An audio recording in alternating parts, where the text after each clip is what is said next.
Camille, what is it? Leave me alone! Camille represents, to me, the baggage that we all have. We all carry things from our childhood with us, and whether we know it or not, we're still carrying it. And I needed very much to find someone who could let their emotions come out the way that the character needed to, and we're very, very fortunate to find Lisa. But Papa... Now don't you say another word. So she puts forward this tough shell, but she's also very sensitive and sort of falls in love with a guy in the film. And there's these two polarities. There's, you know, tough Camille, and then there's sensitive, I don't really want to get hurt, I really like this person. So she puts up a front, she's kind of really mean to people. You should maybe get a job. So it was just fun. It was me, it was like sourpuss me times 10. Let's see what you got. Okay. Damon? I think that the thing that about this film that I'm really attracted to is the fact that it's not simple. It's not, the answers aren't simple. The answers are not pat by the end of the story. They're not necessarily going to make everybody happy. It's not something that is necessarily the easy answer, but I think it's very reflective of our lives. They call me Deacon. Thanks, Paul. Mr. Paul.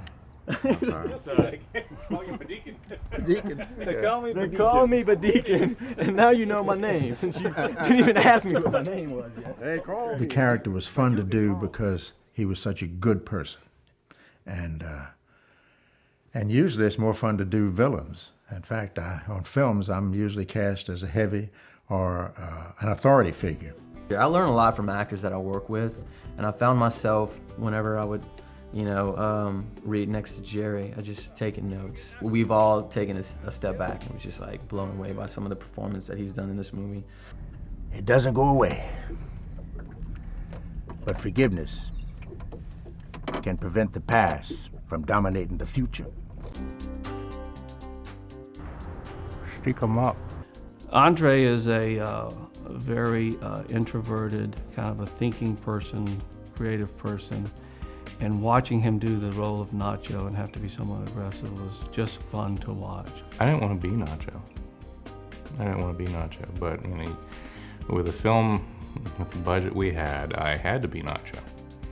The hard part was giving up the camera to someone else in order to be Nacho. It's definitely a fun character to play, but sometimes you're like, God, he's such an asshole. What the hell is this? I'm not terribly extroverted, so for me, this was like, okay, wow, I'm gonna go be this extroverted person, you know, I'm gonna jump out there and just do whatever I think T-Joe would do in this situation. And the script made it possible to do that.